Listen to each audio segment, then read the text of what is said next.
basically a stool that was built specifically for this reason. The ship has lights on what we call spot 7 that we use to land at an exact. At this point, I've kind of forgotten that I don't have nose gear. I'm focused on landing. That's what I'd say I have to do.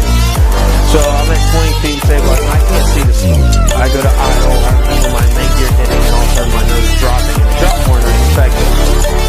But at that point, I was along for the ride. I don't remember feeling it bounce like it did when it hit. I remember feeling it kind of hit, and that was it.